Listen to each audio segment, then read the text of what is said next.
ቂብላ ነው። አሁን ለምሳሌ ቂብላ እንደምትመለከተው ታስታውሳለህ፣ ሰለሞን ቤተ መቅደስ ሰርቶለት ነበር አይደለ? ቤት ሰርቶለት ነበር። የማ ቤት ነው ያ ቤት? የማ ቤት ነው ያ ቤት? ያ ለአምላክ ነው አይደል ቤት የሰራለት? ታው ቤተ መቅደስ። እሺ አንደኛ ነገሥት ምዕራፍ 8 ቁጥር 49 ላይ የትም ሆነው ቢጸልዩ ወደዚህ ቤት ወደ ሰራውት ቤት ቢጸልዩ ጸሎታቸውን ልመናቸውን በማደሪያ በሰማይ ስማ አለ። ለምን ሰዎች ወደ ቤቱ የሚጸልዩት? ስለሚሰማቸው እኮ። ወደ ቤቱ ታዲያ ለምን መጸለይ አስፈለገ? ለምን ወደ ቤቱ ወደ ሰራውት ቤት ቢጸልዩ ለምን አለ? መጽሐፍ ቅዱስ ላይ ነው የሚለው። አዎ አንደኛ ነገሥት ምዕራፍ 8 ቁጥር 49 ላይ ወደ ቤቱ ብቻ ይጸልዩ። ወደ ቤቱ ብቻ አይደለም የሚለው፣ ወደ ቤቱ ቢጸልዩ አለ። ለምን ወደ ቤት መጸለይ ያስፈለገ? ፈጣሪ አለ ብሎ ስለሚያስቡ ነው። አዛ ቤት ውስጥ አለ ፈጣሪ ወይስ ቤቱ የሱ ፕሬዘንስ የሱ ሳይን ነው የሱ የሚመለክበት ነው ቤቱ እንጂ የሚኖርበት ነው እንዴ የሰራው ሰለሞን? ፈጣሪ የሚመለክበት ቤት ነው ሰለሞን ይሰራው። አዎ እንደዛ ማለት ነው። ስለዚህ እንትንም ካባ ማለትም ካባ የአላህ ቤት ነው። መጀመሪያ የተሰራው የአላህ ቤት ነው። ኢብራሂም የሰራው ከልጁ ከእስማኤል ጋር የሰራው የአላህ ቤት ነው። የአላህ ቤት ፕሬዘንስ ምንድነው? ዘ ሳይን ኦፍ ወርሺፕ ነው። ራሱ የሚመለክበት ምልክት ነው። ስለዚህ የምናመልክበት ነው። ወደዛ እንትን የምንለው ማለት ነው። አንተ የምትሰግደው ወዴት ነው? እኔ በሁሉም ቦታ ሰግዳለሁ እኮ። በሁሉም ስታስደ ወደ ምስራቅ፣ ወደ ምዕራብ፣ ወደ ሰሜን፣ ወደ ደቡብ፣ ወዴት? በአራቱም አቅጣጫ። ለምሳሌ ወደ ምስራቅ መስገድ ትችላለህ? አዎ ሰግዳለሁ። ያው ፈጣሪ አለ ብዬ ስለማስብ በሁሉም ቦታ። ኦኬ። ስለዚህ ለምስራቅ ትሰግዳለህ ማለት ነው። አዎ አይሰገድም እንዴ? ለምስራቅ ምስራቅ እኮ ፍጡር ነው።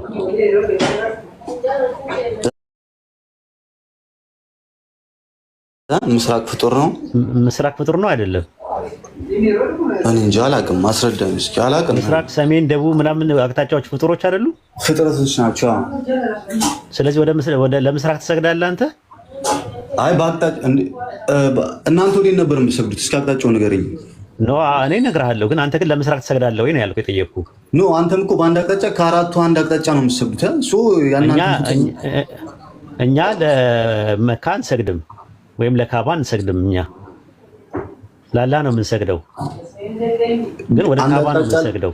አንድ አቅጣጫ ላይ መካ ወደ ካባ ነው። አንተ ወደ ምስራቅ ትሰግዳለህ ወይስ አትሰግድም ነው ያልኩህ።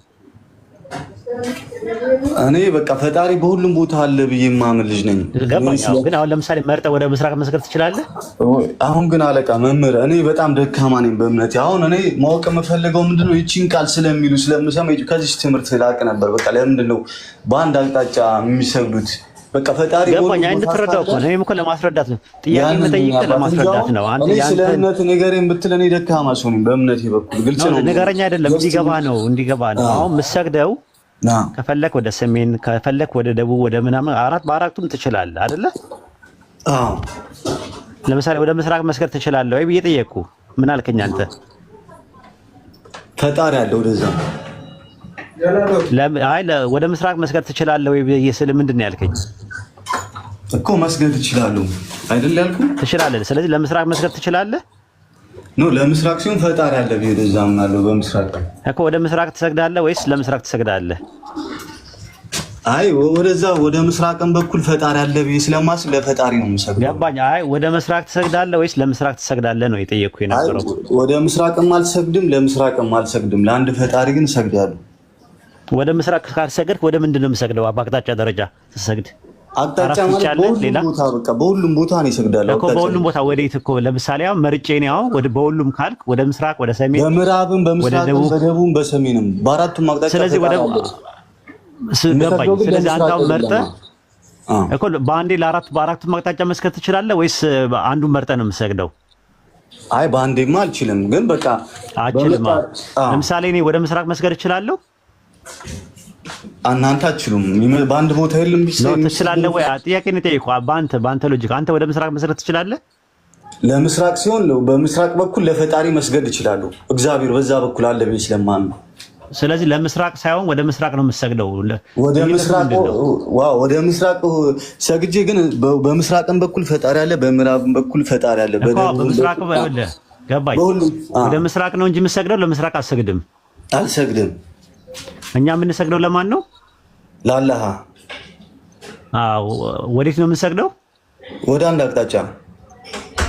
ወደ ምን አቅጣጫውን አላውቀውም፣ ግን ወደ መካ ወደ መካ አይደል? ስለዚህ ለመካ ሳይሆንና ለካባ ሳይሆን የምንሰግደው ለአላህ ነው። ልክ አንደኛ ነገሥት ምዕራፍ 9 ቁጥር 49 ላይ እንዳለው የትም ቦታ ሆነው ወደዚህ ቤት ቢጸልዩ ጸሎታቸውን አንተ በሰማይ ስማ ይላል። ስለዚህ ያ ነው እንትን የሚለው ማለት ነው። ያኛው ፖይንት ኦፍ አዶሬሽን ነው፣ የውዳሴ ነጥብ ነው። ሁላችንም በዩኒቲ በዓለም ላይ ያሉ ሙስሊሞች ወደ ካባ እንሰግዳለን። የትም ቦታ ብትሆኑ ወደዚህ ቤት ተቀጣጩ ስለሚል መቀጣጫ ነው ራሱ እንጂ አምልኮ አይደለም። እሱን እያመለክ ነው አይደለም። ስለዚህ መምህሩ የአላህ በቃ በመካ ብቻ ነው የሚገኘው፣ በመካ በኩል ነው መሰገድ ያለበት። በሌላ በኩል ፖይንት ኦፍ አዶሬሽን ነው አልኩ እኮ። ልክ አንደኛ ነገሥት ምዕራፍ 9 ቁጥር 49 ላይ ወደዚህ ቤት ቢጸልዩ ሲል ምንድነው እዛ ቦታ ብቻ ላይ ነው የሚገኘው ማለቱ ነው። ወደዚህ ቤት ብቻ አላለም አልከኝ ቅድም። በቃ ወደዚህ ቤት ስገዱ አላለም። ወደ ካባ ብቻ አላለም። አቅጣጫ ብታጣው ለምሳሌ ቂብላውን ብታጣ የሆነ ሀገር ሄደ ቂብላውን ብታጣ ወዴት ነው የምትሰግደው? ወደ አገኘሁበት አቅጣጫ። እንደዛ ነው፣ በእስልምናም እንደዛ ነው። አየህ እንደዛ ነው የሚለው። ሰሃባዎች የሆነ ሳለ ጨለማ ሆነባቸውና ቂብላቸውን ሲያጡት መጨረሻ ላይ አላህ ምን የሚለውን አንቀጽ አወረደ። ሰግደው ሲመለሱ ተሳስተናል ብለው ሲያስቡ አላህ ምን አለ? ምስራቁም ምዕራቡም ያላህ ነው፣ ወዴትም ብትሰግዱ ያላህ ፊት በዚያ ያለ ተባሉ። ገባ? አቅጣጫውን ካላወቁ ቁርአን ላይ ነው እንደዚህ የሚለው። ቁርአን ላይ ነው ሲያወጡለት አንድ ሰው ሱረቱ በቀራ ምዕራፍ 2 ላይ ምስራቁም ምዕራቡም መስገድ ትችላላችሁ፣ ሁሉም ያላህ ነው ትችላላችሁ የሚለው ካጣችሁት ነው። ካጣችሁት ቂብላውን ካጣችሁት መስገድ ትችላላችሁ ነው። ምስራቁም ምዕራቡም ያላህ ነው፣ የትም ብትሆኑ ያላህ ፊት በዚያ ያለ ብሎ የሚለው ዛት ሚስ አላህ ይመለከተዋል፣ ይቀበለዋል ነው። ስለዚህ አሁን አላህ የሚገኘው መካ ብቻ መካ ቦታ ነው። እዛች ቦታ ስትሬት በቃ እዛ ጋር ነው አላህ ያለው አይደል? በሁሉም ቦታ የለም። አታዳምጥም እንዴ? ካላዳምጥ እንዴት እንግባባለን? አይ ወደዛ ብቻ ለምን ይሰገዳል እኮ ነው ግሬ ገባኝ። ለምን ወደዛ ብቻ አይደለም የሚሰገደው? ካጣ ይላል ሱረቱ በቀራ ምዕራፍ 2 ቁጥር 115 ላይ ምስራቁም ምዕራቡም ያላህ ነው ይላል። ፊቶቻችሁን ወዴትም ብታዞሩ ያላህ ፊት እዚያ ነው ይላል። አየው አቅጣጫው ከጠፋባቸውና ወደ ሌላ ቦታ መስገድ ይችላል። አቅጣጫው ግን ካለ ወደ ዩኒቲ ነው፣ ወደ መካ ነው፣ ወደ አላህ ቤት ነው እንትን የምንለው ሶላት ስንሰግድ እኮ መካ ብቻ ቦታ ላይ ሆኖ ለምንድን ነው መመዙ? አቅጣጫ ነው፣ የአላህ ቤት ነው። አላህ ነው እኮ የነገረ ነው። የትም ቦታ እንትን ብትሉ ወደዚያ ዙሩ ያለው አላህ ነው። የአላህ ቤት እዛ ብቻ ነው ያለው? መካ ውስጥ ብቻ ነው ያለው? የአላህ ቤት ሁሉም ቦታ አለ፣ ግን ዋናው ትልቁ ቤቱ እዛ ነው ያለው ራሱ። ለምሳሌ ሱረቱ በቀራ ምዕራፍ 2 ቁጥር 144 ላይ እንደዛ ይላል፣ የፊትም ወደ ሰማይ መገለባበጥ በርቅብ እናያለን አለ። ስለዚህ ምን አለ? የትም ስፍራ ብትሆኑ ፊቶቻቸውን ወደ እርሱ አቅጣጫ አዙሩ ይላል አላህ። ወደ ምን? ወደ መካ አዙሩ ይላል። ያ ቂብላ ነው። ልክ አንደኛ ነገሥት ምዕራፍ 8 ቁጥር 49 ላይ የትም ቦታ ሆነው ወደዚህ ወደ ሰራውት ቤት ቢጸልዩ ጸሎታቸውን ልመናቸውን በሰማይ ሰማይ ይላል። አይሁዶች ወዴት ነው የሚቀጣጩት ሲጸልዩ? ወዴት ነው የሚቀጣጩት? ለብዬ አይሁዶች የሚቀጣጩት ወዴት ነው? አቅጣጫ አይሁዶች ጸሎት ሲያደርጉ የሚቀጣጩት ወዴት ነው? አይሁዶች የሚቀጣጩት ወዴት ነው? ጸሎት ሲያደርጉ የሚቀጣጩት ወዴት ነው? አይሁዶች ጸሎት ሲያደርጉ የሚቀጣጩት ወዴት ነው? እኔ እንጃ መምህሩ ያላቀም። አንደኛ ነገሥት ምዕራፍ 8 ቁጥር 49 ላይ ያወጣለት።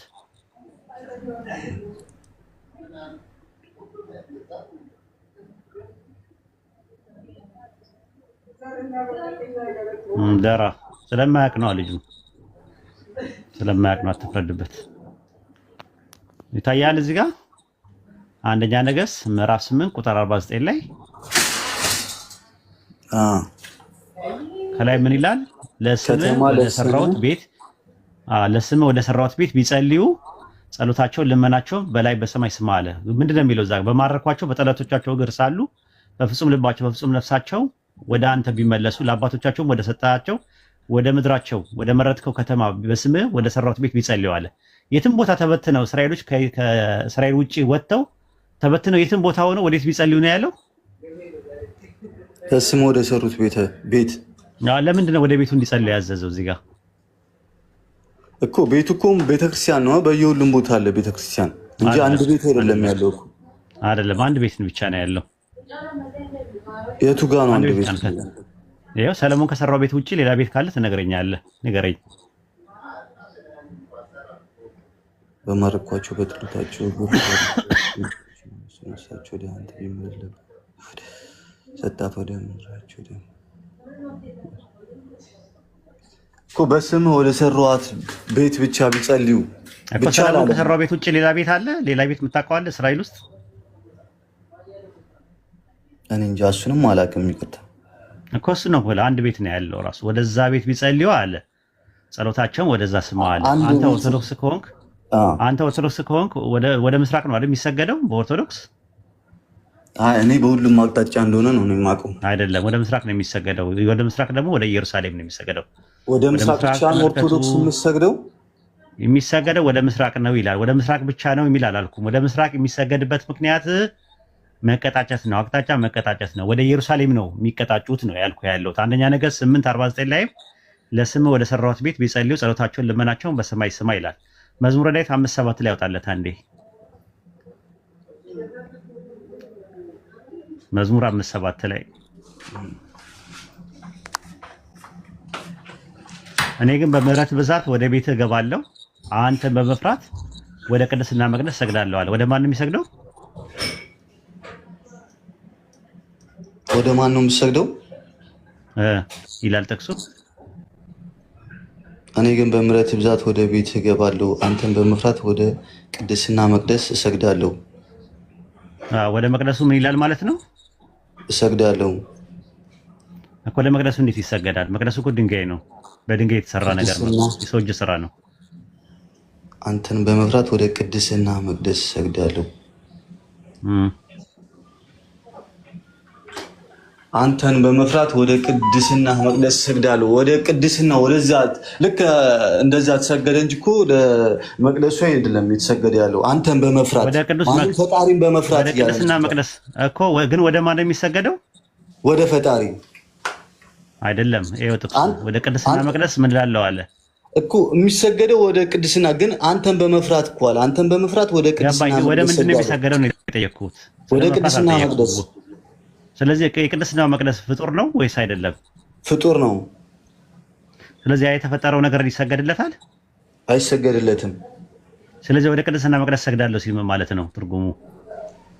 አንተን በመፍራት እያለ ነው። በቃ ፈጣሪን ፈርቶ ወደ ቅድስና መቅደስ ፈጣሪን ፈርቶ ነው። ወደ ቅድስና መቅደስ ለምንድን ነው የሚሰገደው ነው ጥያቄው እኮ። ፈጣሪ ስላለ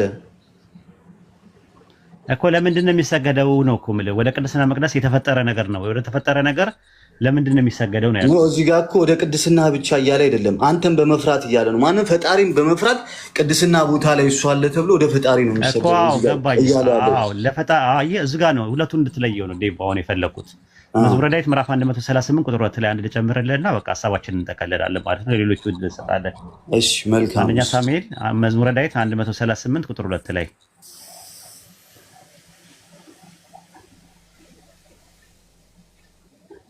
ወደ ቅዱስ መቅደስ እሰግዳለሁ፣ ስለ ምሕረትና ስለ እውነት ስምህንም አመሰግናለሁ። በሁሉ ላይ ቅዱስ ስምህን ከፍ ከፍ አድርገህልኛልና። ወደ ምን እሰግዳለሁ ይላል መጀመሪያ ላይ? ወደ ቅዱስ መቅደስ እሰግዳለሁ። እና አሁን ምንድነው መያዝ ያለብህ? ሌላ ጊዜ ትምህርት እንዲሆነ ወደና ለምትባለው ፕሪፖዚሽኖችን መለየት አለብህ። የሚሰገደው ለአምላክ ነው። የሚሰገድበት አቅጣጫው ደግሞ ወደ የሚለው ዳይሬክሽኑ ደግሞ ወደ ምንድን ነው? ወደ መቅደሱ ነው። መቅደሱ ፍጡር ነው። በቁርአን ላይም ስትመለከተው ሱረቱ በቀራ ምዕራፍ 2 ቁጥር 149 ላይ ምዕራፍ 2 ቁጥር 149 ላይ ምዕራፍ 2 ቁጥር 149 ላይ አየው፣ ከየትም ከወጣበት ስፍራ ፊትህን ወደ ተከበረው መስጊድ አቅጣጫ አዙር ይላል። ወደ የሚል ነገር የለም አለ። ወደ ምንድን ነው የሚያሳየው? ወደ ተከበረው መስጊድ አቅጣጫ አዙር። ወደና ለምንድን ነው ልዩነቱ? ምንም ልዩነትማ አለ ወደና አለ ወደ ተከበረው መስጊድ ወደና ለልዩነቱ ምንድነው? ወደ ማለት ወደ ተከበረው ማለት አንድን የሆነ አቅጣጫ ነገር በቃ የሚያሳየው ወደ ተከበረው ለደሙ ወደ እግር ጫማ ወደ እግር መረገጫ ሰግዳለሁ አለ። የእግሩ መረገጫ ምንድነው? ምድርና ሰማይ ዙፋኔ ነው ምድር። ስለዚህ ወደ እግሩ መረገጫ ወደ ምድር መስገድ ማለትና ለምድር መስገድ ማለት ልዩነታቸው ምንድነው? ለእግሩ መረገጫ ወደ ምድር መስገድና ለምድር መስገድ ይለያያል። ለምድር መስገድ ለራሱ ለምድር ነው። ግን ወደ እግሩ መረገጫ ግን ካለ ወደ እግሩ መረገጫ ለምድር አይደለም የሚሰገድ ያለው ማለት ነው። ስለዚህ መዝሙረ ዳዊት ምዕራፍ 99 ቁጥር 5 ላይ ወደ እግሩ መረገጫ ስገዱ ሲል ፈጣሪ፣ ኢሳይያስ 61:1 ላይ ደግሞ ሰማይ ዙፋኔ ነው ምድር የእግሬ መረገጫ ናት ሲል ወደ ምድር መስገድና ለምድር መስገድ ምንድነው ልዩነቱ ነው ያልከኝ? ለምድር መስገድ አሁን እዚህ ጋር የሚላለ አምላካችንን እግዚአብሔርን ከፍ አድርጉት ቅዱስ ነውና ወደ እግሩ መረገጫ ስገዱ። ወደ ምን ስገዱ? ወደ እግሩ መረገጫ ስገዱ። የእግሩ መረገጫ ምንድነው? ኢሳይያስ 66:1 ላይ ምድር እኮ ለእግሩ መረገጫ ስገዱ እንጂ ለምድሩ ስገዱ የሚል አለ እዚህ ጋር። እስኪ ለምድሩ ስገዱ የሚል ወደ እግሩ መረገጫ ልዩነት አንተና ልዩነት የለውም ያልከኝ አንተ ነው ዴቦ። አንተ ምን አልከኝ? ልዩነት የለውም አልከኝ። እኔ ልዩነት አለው አልኩ አይደለ? እንደዛ አይደል የተነጋገርነው? አንተ ልዩነት የለውም አልክ። ወደና ለ ልዩነት የለውም አልክ። እኔ ደግሞ ወደና ለ የሚለውን ልዩነት እንድታየው ነው ያመጣውልህ። እሺ መምህር በጣም አመሰግናለሁ። መማር ስለምፈልግ ስለማላቅ ነው ይሄን የጠየቁት እንጂ ብዙ ቻናል አለ። የኛ ቻናል አለ። ቻናላችን አለ አለ። ቴሌግራሙ የኛ ወይድ የሚለው ቴሌግራሙ አለኛው የኔ አለ። የኔ ቴሌግራም አለ። ወይድ የሚለው አለ። ቴሌግራም እዚህ ላይ ነው እኔ የማየው አብዛኛውን ጊዜ። አንዳንድ ጊዜ ትምህርት ነው። ኦኬ እንትኑን ሳይሆን ቴሌግራሙን ሼር አድርግለት ሀሰኑ ገባና አንዳንድ ነገሮችን ማንበብ ሙሉ ሰው ያደርጋል። ኢንሻአላህ አመሰግናለሁ። ችግር የለውም። ያው ከስርም አስቀምጠውልሃል። ኦኬ በቃ በውስጥ ኮንታክት አድርገኝና ዴቭ የኡስታዝ ልክልካለሁ ቴሌግራም። አሰላሙ አለይኩም ወራህመቱላሂ ወበረካቱ። ኡስታዝ ወአለይኩም አሰላም ወራህመቱላሂ ወበረካቱ። እንዴት ነህ? አልሐምዱሊላህ። እንዴት ነህ? ሰላም ነው? አልሐምዱሊላህ ማሻአላህ።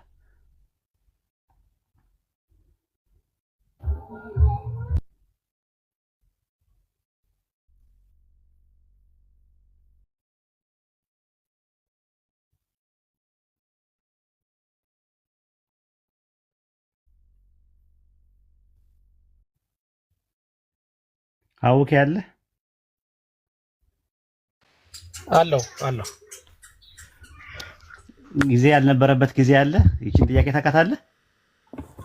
የቦታውን ለምሳሌ የቦታው በእንትን ላይ ይነሳል እንደዚህ አህባሾች ምናምን ላይ ኤግዚስተንስ ላይ ያልነበረበት ቦታ። አይ እሱን አይደለም የፈለኩት። አህባሽ የሚባሉትን ተዋቸው፣ እነሱ ዝም ብለው ነው ራሱ ማለት ነው። ማንለው ነው ስትሮማን ፋላሲ ስለሚሰሩ ነው። ቁልመማ ይጸጽ ነው ማንለው። ለምሳሌ አላህ ጂስም አለው ብለው በቁርአንና በሐዲስ ያጸደቅነው ምንም ነገር የለም እና ሙጀሲም ይሉናል እኛን። ገብተዋል ግን አንልም። እንደዛ ብለን አናምንም። እንደዛ ብለን እናምናለን። ሊኩዊድ ሶሊድ ጋዝ ኤንድ ፕላዝማ ነው ብለን እናምናለን። አላህን አናምንም። ግን ልክ እንደዛ ይላሉ፣ ይጠቀማሉ። አላህ ከታይምና ከስፔስ በላይ ነው ስትላቸው፣ አላህ ከአርሽ በላይ ነው ስትላቸው አርሽ ውስጥ ነው ያለው ይለዋል። አርሽ ላይ ተቀመጠ ይላሉ ይለዋል። ስትሮማን ፋላሲ ይባላል። የቁልመማ ይጸጽ ይባላል።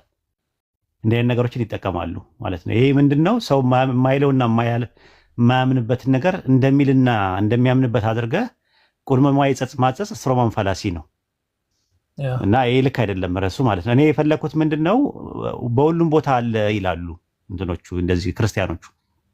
ስለዚህ ከእግዚአብሔር ውጪ በሁሉም ቦታ ላይ ያለ አካል አለ ወይ ብለህ ጠይቃቸው። የለም ይለዋል። ቦታ የሌለበት ቦታ አለ ወይ ትላቸዋለህ። አዎ ካሉ ያ ቦታ ምንድነው ትላቸዋለህ። አይ ቦታ በሁሉም ቦታ አለ ከተባለ ስለዚህ በሁሉም ቦታ ያሉ ሁለት አካላቶች ናቸው ያሉት። ማናማ?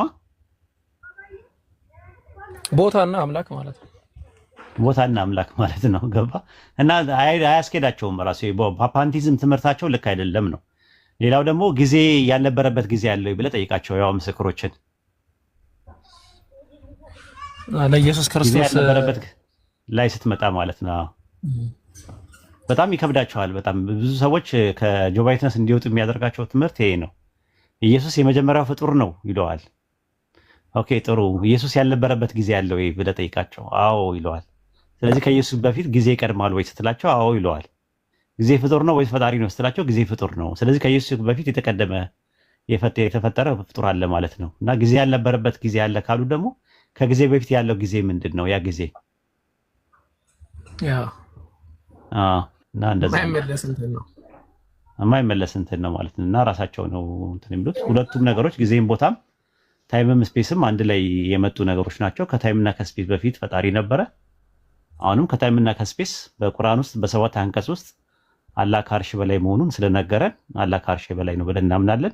ኢብኑ ከሲር ሱረቱ ተውባ ምዕራፍ 9ን ቁጥር 128 ላይ የታላቁ አርሽ ጌታ ነው የሚለውን ታላቁ የሚለውን ትልቅ ፍጥረት እሱ ነው ይልና ፍጥረት መጠናቀቂያውና መዝጊያው እዛ ላይ ነው ያሉት ብሎ ስላለ ታይምም ስፔስም የሚጠናቀቀው እዛ ላይ ነው። ከታይምና ከስፔስ በላይ ደግሞ አምላካችን አላህ ከአርሽ በላይ ነው ብለን እናምናለን። ይሄ ምንም ፍልስፍና አያስፈልገው።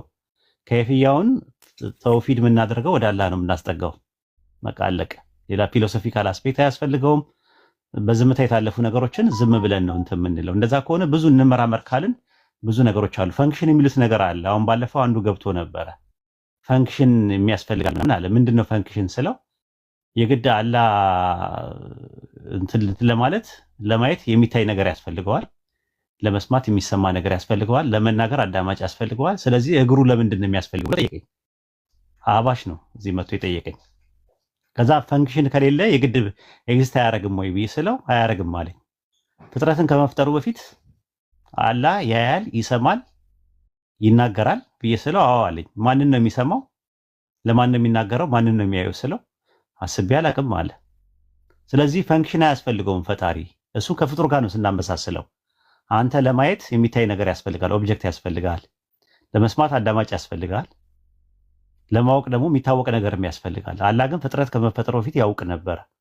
ያውቃል የሚለውን ከተረዳን ያያል፣ ይሰማል፣ ይናገራል የሚለውን ነገር መረዳት አያቅተንም።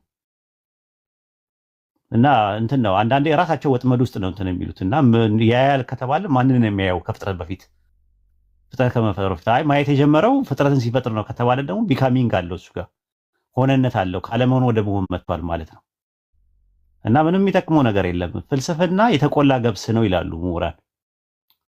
ሲዘሩት አይበቅልም፣ ሲበሉት ግን ይጣፍጣል። አፍ ላይ ሰዎች ሲፈላሰፉ በቃ አንደበታቸው እኮ ነው እሱ በቃ ሲያፋጥጥ ምናምን ልትባል ትችላለህ፣ ልንባል እንችላለን፣ ልትባሉ ትችላላችሁ። ግን ጥቅም የለውም። ረሱል ሰለላሁ ዐለይሂ ወሰለም ምንድን ነው ያሉት? ከማይጠቅም እውቀት በአላህ እጠበቃለሁ ብለዋል። የማይጠቅም እውቀት በቃላት ተጀምሮ በቃላት የሚያልቅ እውቀት ምንም ጥቅም የለውም። አፕላይድ የሆነ ኖሌጅ ነው የሚያስፈልገው። ቁርአንና ሐዲስ ላይ መሰረት ያለው እውቀት ያስፈልገናል። በተረፈ ሎጂክን በሎጂክ መምታት ይቻላል። የተሻለ ሎጂክ ደግሞ ሌላም ሰው አምጥቶ መምታት ይቻላል። ምንም የሚጠቅመው ነገር የለም። ለኛ ህይወት የሚሆነን ቁርአንና ሐዲስ ላይ የተገለጠ እውቀት ብናቀው የሚጠቅመን ባናቀው የሚጎዳንን ነገር ነው የተነገረን። ልብ አድርጉ። ባናቀው ሊጎዳን የሚችለው ነገር ብናቀው የሚጠቅመን ነገር ነው ቁርአንና ሐዲስ ላይ ያለው እውቀት። ይሄን የሚያስፈልገው እና ከዛ አንፃር ነው እንግዲህ እንግዳ አለ መሰለኝ ቤት ውስጥ። አቡኪ እስቲ ቀጥል አንተ ደግሞ። እኔ ደግሞ አረፍ ልበል። ኃይለኛ ፀሐይ ላይ ነው ያለሁት እና ለማውራት በጣም ላሐውለ ከአቅም በላይ ሆነብኝ። ሌሎች ያወራሉ ኢንሻአላህ። አንተ ጂሰስ ሃይ ሰላም፣ እንዴት ናችሁ? ሰላም፣ እንዴት ነሽ? ጸሎት እባላለሁ። ጸሎት። ኦኬ። ጂሰስ ኢዝ ማይ ሜሴጅ ይላል። አሪፍ ስም ነው። አመሰግናለሁ። ሐሰን ኢየሱስ ያንቺ መልእክት ነው ወይስ ያንቺ መልእክተኛ ነው? የትኛው ነው ኢየሱስ? ኢየሱስ ምን ያልከኝ? ይቅርታ። ጂሰስ ኢዝ ማይ ሜሴጅ ነው የሚለው ስምሽ? አዎ። ጸሎት ይባላል። ኢየሱስ መልእክቴ ነው ነው የምትይው? አዎ። አወራዋለሁ። ማሻአላ ኦኬ። አይ አሪፍ ስም ነው፣ ደስ ይላል። ኢየሱስ የሚለው ስም ፍጡራን የሚጠሩበት ስም የፍጡር ስም ነው ወይስ የፈጣሪ ስም ነው? ኢየሱስ የሚለው እሱን በኋላ እንደርስበታለን። የገባሁበት ዋናው ምክንያቴ ሐሰን አለ አይደለ? እሺ ሐሰን ማውራት ነው የፈለግሽው? ችግር የለውም። ዋናው አንተ ነህ ሐሰን። ከዚህ በፊት አውርቼዋለሁ፣ በውስጥ ጥያቄዎችን ጠይቄዋለሁ። በጣም ጥሩ ሰው ጥሩ መልሶልኛል። አሁን ግን ጠፍቷል። የመጣሁት ግን አንተን ፈልጌ ነው። አንተን በውስጥ ልትናገር እንፈልጋለሁ። ኤልሻዳይ ወይ ኢማን አወካት ሜቢ ነግራህ ይሆናል እንደምፈልግህ። ያጎቴ ልጅ ናት። አዎ እሺ ያተለውና ይሄ ልጅ ፈልገዋለሁ ወይ አንድ ሰው ያወራኝ ቢኮዝ ጥያቄዎች ስላሉኝ ይህን ጥያቄ አንድ ሰው እንዲመልስልኝ እፈልጋለሁ። ያገኘኋቸው ሚዲያ ላይ ጀስት ኦንሊ እዚህ ቲክቶክ ላይ ነው የሚያወሩት እንጂ በውስጥ መልስ በስርዓት ሊሰጡኝ አልቻሉም። እና እኔ ደግሞ ትክክለኛ ሰው ፈልጋለሁ። ፈቃደኛ ከሆን ጊዜህን አስተካክለ ስልኬን ለዚህ አታወሪም። እኔ አሁን ስልክ አሁን ለምሳሌ በስልክ አላወራም፣ ምክንያቱም ያው ፕራይቬሲ የሚባል ነገር አለ። ስልክ ሀክ ይደረጋል እና ያስፈራል። እኔ ምልሽ እንደዛ ነው። ሁለተኛ ነገር ጊዜ ይፈልጋል። አሁን ለምሳሌ አንድ ሰው ብቻውን ለማውራት ለምሳሌ ባለፈው ሳምንት ነው 2 ሳምንት ሰዎች በግሩፕ እናገኝ ብለውኝ ክርስቲያኖች ሲያገኙኝ ሰዓቱን ሳይው 1 ሰዓት ከምናምን አውርተናል። 1 ሰዓት ከምናምን ደግሞ ብዙ ነው። ለነሱ ብቻ የሆነ ጊዜ መሆን የለበትም። እዚህ ቢሆን ደግሞ ሁሉም ሰው ይማርበታል። እና እዚህ ጥያቄ ጠይቂ፣ ማንም እንትን የሚልሽ የለም። ከፈለሽ ልብሽን የሚሰርቅ ከሆነ ምናምን ነገር ኮሜንቱ ይዘጋልና ስለዚህ እዛ ጠይቂ። ሌላ ቀንም ስትመጪ እኔ ብቻ አይደለሁም የግድ ያለው አቡኬ አለ፣ ኡስታዝ ጀማል አለ፣ ኤቨር ላይፍ አለ፣ ሐሰን አለ፣ ሁሉም ስላሉ ብዙ ልጆች ስላሉ ሲመችሽ በተመችሽ ሰው ሐሰን እንዲያወራኝ አድርገው። አይዟችሁ እኔ ምንም አልፈልግም። እሺ እኔ ባለትዳር ልጅ ያለኝ ለሌላ ነገር ሰው እንዳይመስለው። በዚያ ኧረ በሌላ ነገር አላ ወላሂ አላሰብነውም። እኛም እንደዛ ያልንበት ምክንያት ቢዚ ነን ብለን ስላሰብን ነው። ኦኬ አይ ቢዚ ከሆንክ ችግር የለውም። እኔ ይሄንን እረዳለሁ። እንትን አልልም። ዛትስ ዋይ እንትናን ኢማንን የጠየኳት ይሄ ሰውን ለማግኘት እፈልጋለሁ። ብዙ ጥያቄ አለ እንደ መጽሐፍ ቅዱስም ቁርአንንም እየገለጽኩኝ መጽሐፍ ቅዱስንም ሁለታችን የምንማማርበት ሌላ ሰው የሚጨመር የምትል ከሆነ ወይ ደግሞ አፖይንትመንት ይዤ በህብረትም ካለ ፕራይቬት ውስጥ እንደዚህ ሚዲያ ላይ ሳይሆን ፕራይቬት በህብረት እንትን ካለ በቃ እሺ ሐሰን እኔ አወራሻለሁኝ። በጣም የሚከብደኝ ያው እኔም ቢዚ ከመሆኔ አንጻር ነው ይሄን 2 ቀን 3 ቀን ያልተመላለስ ነው። እኔ የሚከብደኝን ጥያቄ በጠቅላላ ያው ሪፈር ለኡስታዝ መምህራችን ነው። እዚህ ጋር ሁላችንም መምህር ነው። እኔ በውስጥ ዳግኛት ያልማልፈልግበት ምክንያት አለኝ። ራሱ ልታፋጥጠኝ ነው በውስጥ መጣ ኡስታዝ። እኔ የሚከብደኝን ጥያቄ ወደ ኡስታዝ ጠይቄ መልሼ እነግርሻለሁ፣ ካልተገናኘን ማለት ነው። እንደዚህ ሚዲያ ላይ ስንገናኝ ደግሞ አንቺ የሚመችሽን ጥያቄ በዚህ መጠየቅ ትችያለሽ። ኦኬ እሺ፣ ችግር የለውም ሐሰንዬ። እሺ ምንም ችግር የለውም። አብሽሪ። እሱ እኔ የበለጠ ማን ስሙ ዋሂድ ነው። ዋሂድ ቢያገኘኝ ደስተኛ የሆንኩት ኡስታዝ ዋሂድ ኤኒዌይ ኡስታዝ ዋሂድ እንዲያገኘኝ የፈለኩት አስተማሪ አይደለም። ዛትስ ዋይ አይ ዋንት ቱ አስክ ሂም። ኖ ፕሮብሌም። አንተ ተማሪውም ከሆንክ ምንም ችግር የለውም። እሱ ማለት አንተ እንደሆንክ ጥያቄህን ይዘህ ሄደህ ትመልስልኛለህ የሚል መልስ አለኝ እና ይቅርታ በጣም ከረበሽኩኝ። ልጅ ስላለኝ ነው ሁሌ እዚህ ሚዲያ ላይ እንትን የማልለው። እሺ አመሰግናለሁ ጊዜ ስለሰጣችሁኝ። በቃ ችግር የለውም። ከሐሰን ጋር በውስጥ አውሩ። እንትን ሲሆን ጥያቄ ሲኖርሽ እንትን ሲሆን አንዳንዴ ሲመችሽ እኔ ካለው ከኔ ጋር እንቀጥላለን ማለት ነው። ላይቭ ላይ ማለት ነው። እኔ ከሌለውም ደግሞ እዚህ ቤት አትጥፊ። ፕራይቬት የምችል ከሆነ ጌታ ምስክሬ ነው። አይዋንት እኔ ከአንተ ጋር እንደውም ማውራት ፈልጋለሁ። ፕራይቬት እኔ ብቻ አይደለም ሌላ ሰዎችን ጨምረህ ኢትስ ኦኬ። ለምን 10 አንሆንም? ግን ይሄ ፐብሊክ ላይ እኔ በጭራሽ የምነጋገርበትም ታይም የለኝም። ለፕራይቬሲም ጥሩ አይደለም። ምክንያቱም ባዛር ኮንሽ ምናምን ባለቤትሽም ምናምን ደስ ላይላቸው ይችላል።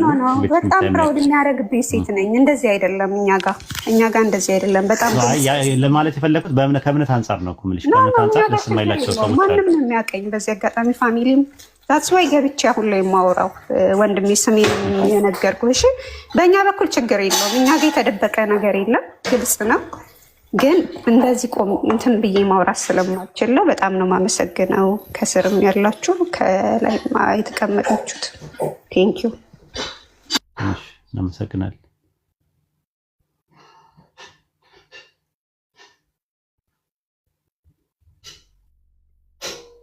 ኤቨር ላይፍ አሰላሙ አለይኩም። ወአለይኩም ሰላም ወራህመቱላሂ ኡስታዝ፣ እንዴት ነህ? ጠፋህ እኮ አይቻላግም አለው። አይታችሁኝ ነው እኔ ማዳመጥ ብዙ ጊዜ ለዛ ነው። እሺ አይ ቲንክ አላህ ከእናንተ ጋር ይሁን። መልካም ቀን ይሁንላችሁ። ኢንሻአላህ በደዋ እንረሳሳ። ታችሁኝ ማዳመጥ እችላለሁ። ላይ ከሆንኩኝ ያው አያስችለኝም ለማውራት እገደዳለሁ ማለት ነው። እንደዛ እንዳይሆን ታችሁኝ አዳምጣለሁ ኢንሻአላህ። ወሰላሙ አለይኩም ወራህመቱላሂ ወበረካቱ። መልካም ቀን ይሁንላችሁ። ወአለይኩም ሰላም ወራህመቱላሂ ወበረካቱ። ኡስታዝ ወአለይኩም ሰላም ወራህመቱላህ። ጀዛከላሁ ኸይረን ኡስታዝ።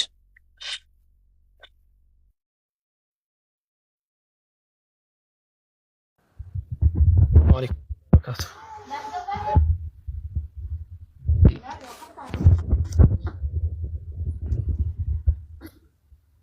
ኦኬ ሐሰን ሰላም አለይኩም ወራህመቱላህ።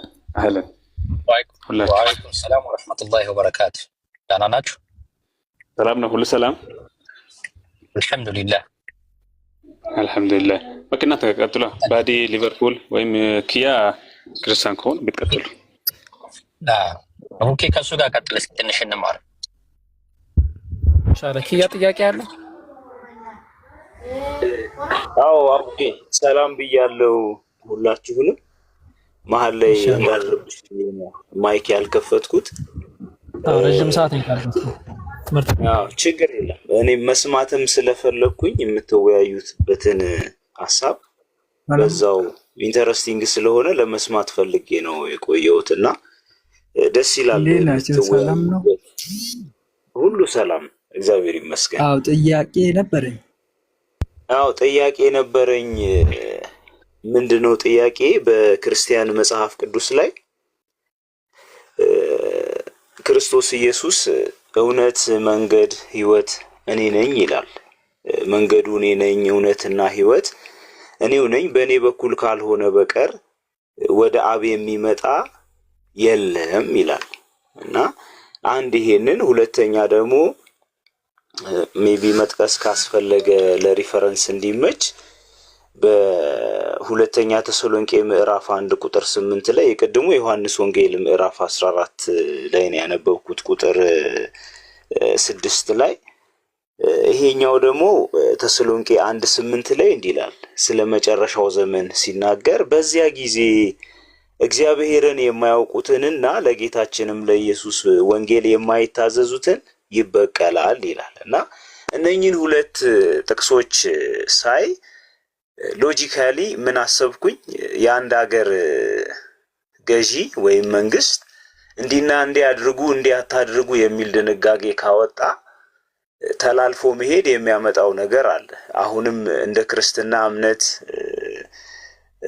አምላክ የሰጠው ቃል ነው ከተባለ ይሄን ቃል ተላልፈን ብንሄድ በኋላ ፍርድና በቀል ስላለ ሌላ መንገድ የለም ስለተባለ እንደ እስልምና አላህ ብለን አምላክ የሁሉ ፈጣሪ ብለን ወደምንሰግድለት አምላክ ይሄ ቃል ያንተ ነው ወይ ያንተ መልእክተኛ ነው ወይ የተናገረው በሱ በኩል ያንተ ቃል ነው ወይ ወደኛ የመጣው ብለንስ ጠይቀናል። ለምድር ህግ እንደምንገዛውና ህጉን እንዲያብራሩልን በትህትና ተጠንቅቀን አስተውለን እንደምንመረምረው እንደምንፈትሸው ሁሉ ይሄንንም ቃል አላህን ጠይቀነዋል ወይ? ስለ ክርስቶስ በክርስቶስ በኩል ስለተነገረው ቃል ከክርስቲያኖች ጋር ከመከራከራችን በፊት ምን የፈጠረን ብለን የምንሰግድለትን አምላክ ጠይቀነዋል ወይ የሚለውን ነገር ለመጠየቅ ነው የፈለኩት።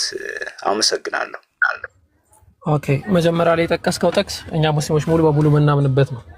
ኢየሱስ ክርስቶስ ህይወት ነው ብርሃን ነው እንላለን። አዎ ህይወትም ነው ብርሃንም ነው። ኢየሱስ ክርስቶስ ብቻ አይደለም። ነቢያቶች በሙሉ ብርሃን ናቸው። ነቢያቶች በሙሉ ህይወት ናቸው። ነቢያቶች በሙሉ መንገድ ናቸው። ብርሃን ናቸው ስትል ምን ማለት ነው ከተባለ አላህ ቁርአን ላይ ራሱ እኮ ነግሮናል። ወአንዘልና ኢለይከ ኑረን ሙቢና ይላል። ግልጽ የሆነ ብርሃንን ወደ አንተ አውርደናል። ብርሃን ማለት ሰው ልጆች ሲራመዱ ወይም ደግሞ መንገድን ሲሄዱ የሚያበሩበት ማለት ነው። ግልጽ የሆነ ነገር የሚያዩበት እውነት ሐቅ ማለት ነው። ያንን ብርሃን ገላጭ ነው ኢየሱስ ክርስቶስ። አዎ እውነትን የሚገልጽ ነው። አዎ ኢየሱስ ክርስቶስ የዘላለም ሕይወትን በሱ መንገድ ነው የሚገኘው። አዎ በጊዜው በኢየሱስ ክርስቶስ ዘመን የነበሩ ሰዎች የዘላለም ሕይወትን የሚያገኙት በኢየሱስ ክርስቶስና በኢየሱስ ክርስቶስ ብቻ። ዮሐንስ ወንጌል ምዕራፍ 17 ቁጥር 3 ላይ የዘላለም ሕይወትን ብቻ እውነተኛ አምላክ የሆንክ አንተን አለ የላከውንም ኢየሱስ ክርስቶስ ያውቁ ዘንድ ይህች የዘላለም ሕይወት ናት አለ። የዘላለም ሕይወት ብሎ ማለት ምን ማለት ነው? የላከው አለ አንድ አምላክ፣ ከዛ ደግሞ የእሱ መልእክተኛ የሆነ ኢየሱስ ክርስቶስ አለ። ያንን በማወቅ የሚገኝ ነው። እናንተ ሙስሊሞች ያንን ጠይቃችኋል? አዎ ጠይቀናል። ቁርአናችን በደንብ አስቀምጦታል። ስፔሲፊክሊ ማለት ነው ኢየሱስ ክርስቶስ መልእክተኛ ነው። የኢየሱስ ክርስቶስ መልእክተኛነት ሳያምን አንድ ሰው ሙስሊም አይሆንም። መልእክተኛ ነው ብለን እናምናለን።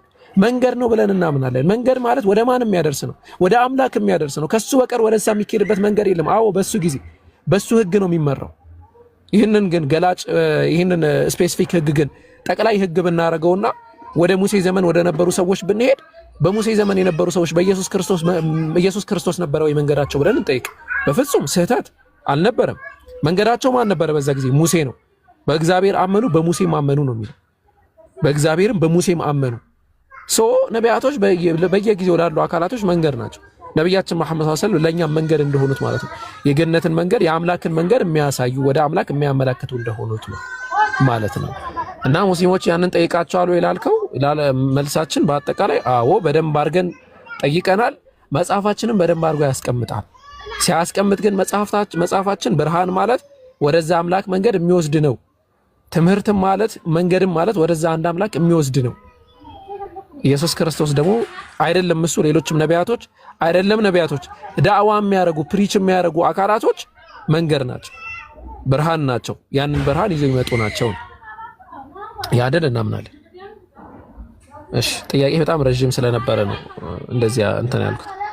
እሺ አቡኪ ሁለተኛውንም በዛው ላስታውስህ። እውነት ነው ረጅም ነው። ሁለት ጥቅስ ነው ያነበብኩት። አንደኛ ተሰሎንቄ ምዕራፍ 1 ቁጥር 8። አዎ አንደኛ ተሰሎንቄ ላይ ደግሞ የጠቀስከው ጥቅስ አለ። አንደኛ ተሰሎንቄ ምዕራፍ 1 ቁጥር 8 ላይ ከእናንተ መጥቶ የጌታን ቃል በመቄዶንያ በአካል ብቻ አልተሰማም፣ እንደዚህ ሆነ ምናምን ይላል። ከዛ በኋላ ኢየሱስ ክርስቶስን በኢየሱስ ክርስቶስ ወንጌል እንዲያምኑ ሁለተኛ በኢየሱስ ክርስቶስ መንገድ እንዲያምኑ ያዛል አይደለ? በወንጌል በኢየሱስ ክርስቶስ ወንጌል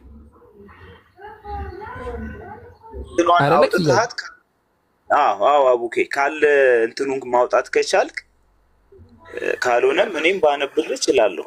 ኦኬ አንደኛ ኖ እኔ ማውጣት አልችልም፣ ግን በእግዚአብሔር ወንጌል እንዲያምኑ እንትን ይላል። እዛ አድርጎ መጣ። ሁለተኛ ተሰሎንቄ ኦኬ አመበልሽ ምን ይላል? በዚያ ጊዜ ይላል ስለ መጨረሻው ዘመን ነው የሚናገረው። ይህ ሁሉ የእግዚአብሔር ፍርድ ቀን መሆኑን የሚያመላክት ነው። ከዚህም የተነሳ መከራን ለምትቀበሉት ለእግዚአብሔር መንግስት የበቃችሁ ሆናችሁ ትቆጠራላችሁ። እግዚአብሔር ጻድቅ በመሆኑ መከራን ለሚያመጡባችሁ መከራን ይከፍላቸዋል። መከራን ለተቀበላችሁት ለእናንተ ሆነ ለእኛ ደግሞ እረፍት ይሰጠናል። ይህም የሚሆነው ጌታ ኢየሱስ በሚንበለበል እሳት ከኃያላን መላእክት ጋር ከሰማይ በሚገለጥበት ጊዜ ነው። በዚያ ጊዜ እግዚአብሔርን የማያውቁትንና ለጌታችንም ለኢየሱስ ወንጌል የማይታዘዙትን ይበቀላል ይላል። ዋናው ቨርስ እዚህ ጋር ነው ያለው። ትክክል መጣለሁ። ለኢየሱስ ክርስቶስ ወንጌል ይበቀላል ይላል። አጠቃላይ ይሄ የተሰሎንቄ መልእክትን ጠቅለል አድርጎ ከመመልከት የሚመጣ ነገር ነው። እዚህ ጋር በመሰረቱ ወንጌል ተብሎ የተጠቀሰው የኢየሱስ ክርስቶስ ወንጌል ተብሎ የተጠቀሰው ወደ ተሰሎንቄ የጻፈው ጸሐፊ ወይም ደግሞ ኤክስፕሊሲትሊ ጳውሎስ ምንድነው እየጠቀሰ ያለው ከተባለ አንደኛ ተሰሎንቄ ምዕራፍ 2 ቁጥር 8 ላይ እንዲህ ይለናል። እንግዲህ እንዲሁም አለ እያፈቀራችሁና የእግዚአብሔርን ወንጌል ለመካፈል ብቻ ሳይሆን አለ ወንጌሉን ባለቤቱ ማን ነው ሲባል እግዚአብሔር ነው አለ። ግን ያ ወንጌል የኢየሱስ ክርስቶስ ወንጌል ተብሏል። አዎ ምክንያቱም ዮሐንስ ወንጌል ላይ ኢየሱስ ክርስቶስ የሰጠኝን ቃል ሰጥቻቸዋለሁ አለ። ኢየሱስ ክርስቶስ የተሰጠው ቃል ነበር፣ የተሰጠው አስተምህሮ ነበር። ያ ወንጌል ምን ተብሎ ይጠራል? ያ አስተምህሮ ወይም ደግሞ ያ ቃል ወንጌል ተብሎ ይጠራ ነበር። የማርቆስ ወንጌል ምዕራፍ 1 ቁጥር 14 ላይ ዮሐንስም አልፎ ከተሰጠ በኋላ ኢየሱስ የእግዚአብሔርን መንግስት ወንጌል እየሰበከና ዘመኑ ተፈጽሟል እያለ የማንን ወንጌል ነው ሲሰብክ የነበረው? የእግዚአብሔርን ወንጌል። ማቴዎስ ወንጌል ምዕራፍ 4 ቁጥር 12 ላይ በተመሳሳይ ደረጃ ያንን ያስቀምጠው። ያ ወንጌል የአምላክ ቃል ነው፣ አምላክ የሰጠው ቃል ነው። ለዛ ወንጌል አለመታዘዝ ችግር አለ፣ ችግር ይፈጥራል። አሁን እኛ የምንለውን መሰለክ ይያይ ዌር ኢዝ ዳት አምላክ የሰጠው ወንጌል የታለ? የኢየሱስ ወንጌል የታለ? አራቱን ወንጌል ጨምቀህ እስቲ የኢየሱስ ወንጌል ይሄ ነው በለኝ፣ የኢየሱስ አስተምሮ ይሄ ነው በለኝ። የለም፣ እንደዛ የሚባል ነገር ልታገኝ አትችልም። ማቴዎስ ወንጌል ምዕራፍ 1 ቁጥር 1 ምን ይላል? የኢየሱስ ክርስቶስ የትውልድ የዘር ሐረግ ነው የሚለው። የዳዊት ልጅ የአብርሃም ልጅ እንደዚህ ጋር ነው፣ ታሪክን ነው የሚተርክልን። ይሄ ወንጌል አይደለም ኔቨር። ሉቃስ ወንጌል ምዕራፍ 1 ቁጥር 1 ምን ይላል? የከበርክ ቴዎፍሎስ ሆይ ከመጀመሪያው በዓይን ያዩትና የቃሉ አገልጋዮች የሆኑት እንዳስተላለፉልን በእኛም ዘንድ ስለተፈጸመው ነገር ብዙዎች ታሪክን በየተራ ለማዘጋጀት ስለሞከሩ እኔ ደግሞ ስለተማርከው ቃል እርግጡን እንድታውቅ በጥንቃቄ ሁሉን ከመጀመሪያ ተከታይ በየተራ ልጽፍልህ መልካም ሆኖ ታገኛል። ለጓደኛው የጻፈለት መልእክት ነው ሉቃስ ወንጌል ላይ ማለት ነው። የሉቃስ ወንጌል ምዕራፍ 2 ቁጥር 1 ራሱ ብንመለከተው አንዱ ምዕራፍ ሙሉ ዘለን ቁጥር 2ን ብንመለከተው ምን ይላል? በዚያም ወራት ዓለም ሁሉ እንዲጻፍ ከአውግስጦስ ቄሳር ትእዛዝ ወጣች ይላል። አጠቃላይ ሁሉ ታሪክን ነው አሁን የሚነግረን። ሉቃስ ወንጌል ምዕራፍ 3 ከቁጥር 1 ጀምሮ ብናይ ምን ይላል? ጢባሪዮስም ቄሳር በነገሰበት በ15ኛይቱ ዓመት እያለ ነው የሚቀጥለው። which is ታሪክ ነው። ከዛ በኋላ እንደው ይመጣና ከ21 ጀምሮ ደግሞ ስለ ኢየሱስ ክርስቶስ የተወሰነ ማውራት ይጀምራል። ማርቆስ ወንጌል እንመልከት። ማርቆስ ወንጌል ማርቆስ ኢየሱስን በህይወት ያገኘው አካል አይደለም። ማን ነው ልጁ ራሱ ማን ነው አካሉ ራሱ ቢባል የሚታወቅ አይደለም። እኛ አሁንም እያልን ያለነው አሁን ለኢየሱስ ክርስቶስ ወንጌል አለማመን ያስቀጣል። እኛ ሙስሊሞች ይህንን እናሟላለን፣ ክርስቲያኖች ግን በፍጹም አታሟሉ። ምክንያቱም ያ ወንጌል የላችሁም፣ ሊኖራችሁም አይችልም፣ የላችሁም ጭምር። አሁን ያለው ሰዎች የጻፉት የሰዎች ሐሳብ ያለው ታሪኮች ያሉበት ጀስት ኢየሱስ ክርስቶስ ወንጌልን ሰበከ እንጂ ወንጌሉ ይሄ ነው የሚል ነገር አታገኙም። ግን ሲሰብክ ነበረ፣ ሲያስተምር ነበረ፣ እንደዚህ ሆነ እንደዛ ሆነ የሚል ነገር ብቻ ነው ልታገኝ የምትችለው ማለት ነው። እና በዛ አለማመን ደግሞ ያስቀጣል። ልክ ሁለተኛ ቆሮንቶስ ምዕራፍ 2 ቁጥር 12 ላይ እንደተቀመጠው ምን አለ? ስለ ክርስቶስ ወንጌል የማያምኑ አካላቶች እንደሚያስቀጣቸው ያስቀምጣል።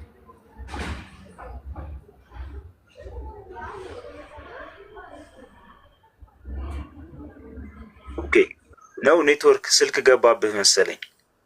አይ ነው እንትን አቆሜ ነው። ኦኬ እሺ፣ ያው በአንደኛ ደረጃ የሰጠውን በሱ በኩል የመጣውን ቃል እናምንበታለን፣ እንደ ነብይ እንደ መልእክተኛ እንቀበለዋለን የሚለው ሐሳብ አስማምቶኛል። ከሱ ቀጥሎ ግን ያልኩ ላቋርጥህና ማለት ነው በጣም አደገኛ ጥቅስ እኮ ነው አሁን ያመጣው። እዛ ሁለተኛ ቆሮንቶስ መጨረሻውን ብትመለከተው 17 ላይ ያ የእግዚአብሔር ቃል ላይ ለሚቀላቀሉ አካላቶች ወይም ደግሞ የቀላቀሉ አካላቶችን ወይም ደግሞ ቀላቅለው የሚያቀርቡ አካላቶች ላይ ማስጠንቀቂያ ያስቀምጣል አይደል? ጥቅሱ ራሱ ነው ያንን የሚለው። ያን የእግዚአብሔር ቃል ነው ምንድነው ካል ከፍ አድርጎ አስቀምጦታል። 12 ላይ ወንጌል ብሎ ጠቅሶታል። አንደኛ ተሰሎንቄ ምዕራፍ 2 ቁጥር 8 ላይ የእግዚአብሔር ወንጌል ብሎ አስቀምጦታል። ኢየሱስ ክርስቶስም አስተምሮታል። እና እኛ ያንን ነው የምንለው ነው። ያ የእግዚአብሔር ወንጌል ግን የለም ነው የምንለው እኛ። ወደሱ ልመጣልህ ነበር አቡኬ። በአእምሮ የምንረዳቸው ኮንሰፕቶች አሉ፣ ራሽናሊ ስፒኪንግ አይደል? ኮንሰፕቹዋሊ አንደርስታንድ የምናደርጋቸውም ተርሚኖሎጂዎች አሉ አይደል? አሁን ወርድ ባይ ወርድ ከሄድን ሶሪ ቆይ ተመለስ፣ ፖዝ ዶናሃል።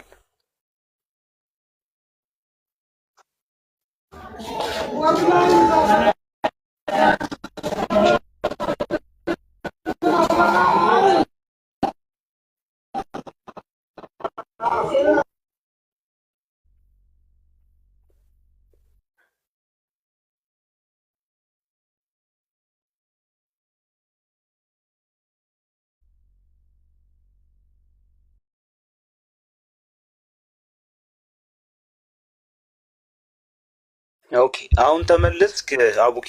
ፖዝ ዶንህ ነበር። እንትን ስልክ ገብቶብኝ ነውና ምግብ ልበላ ነበር።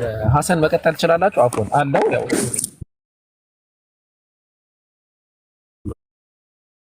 ቴንክ ዩ አቡኬ። እሺ እሺ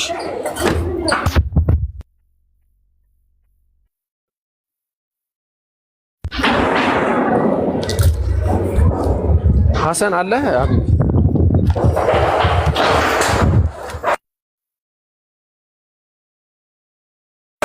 እሺ መቀጠል የምችለው ይሻላል። ቀጥል።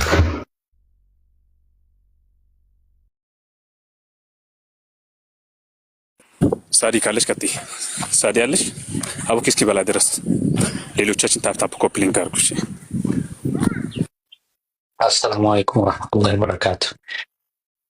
እሺ እህቶች፣ ወአለይኩም ሰላም ወራህመቱላሂ ወበረካቱ። ሐሰን ነው አለ እንዴ? አለው ያደመጥኩ ነው ቤት ስለደረስኩኝ። እሺ ኪያ ቀጥል። ሌላ ሐሳብ ኡስታዝ አቡበከር ጋር ጀመርከውን እሱ ሲጨምር ሲመጣ መቀጠል ትችላለህ። ሌላ ነገር ካለ እናንሳ ያለ አይ በቃ ያው ሌሎችን ነገሮች ለመነጋገር ይሄ ፈርስት ስቴፕ ላይ ያሉት ነገሮች ዋነኛ ስለሆኑ ለሁሉም ሰው በዚህ ላለው ጥያቄ ምንድነው የአንድ ሀገር ገዢ ትዕዛዝን ሲሰጥ መተዳደሪያ ደንብን ህግን ሲሰጥ ህጉን ባናቅ እንኳን አስተርጉመን ምን ብለን ከህጉ ጋር ለመስማማት እንደምንጥረው ሁሉ እንደምናከብረው ሁሉ ሰማያትና ምድር በውስጣቸው ያሉትን ሁሉ የፈጠረ የአምላክ ቃል ነው ተብሎ ሲመጣልን አምላክ ብለን ለምንሰግድለት ወደምንሰግድለት ወደሱ በጥያቄ አቅርበናል ወይ እንዲያበራልን ከሌሎች ሃይማኖቶች ጋር ከመሟገታችን ከመከራከራችን በፊት እውነት መንገድ ህይወት እኔ ነኝ በእኔ በቀር ማንም ወደ አብ መምጣት አይችልም ካለ በርሱ ለርሱ ወንጌል ያልታዘዘና ያላመነን ሰው በስተመጨረሻ ይበቀላል ይፈረድበታል ካለ ፈጣሪ ሆይ ለምሳሌ እኔ ሙስሊም ብሆን አላህ ሆይ እንዲህ እየተባለ ነው ክርስቲያኖች እንደዚህ ይላሉ ዘመናትን የፈጀ ክርክር አለ ትክክለኛው መንገድ ላይ አይደላችሁም ይሉናል በርሱ ካላመናችሁ ይፈረዱባችኋል ይሉናል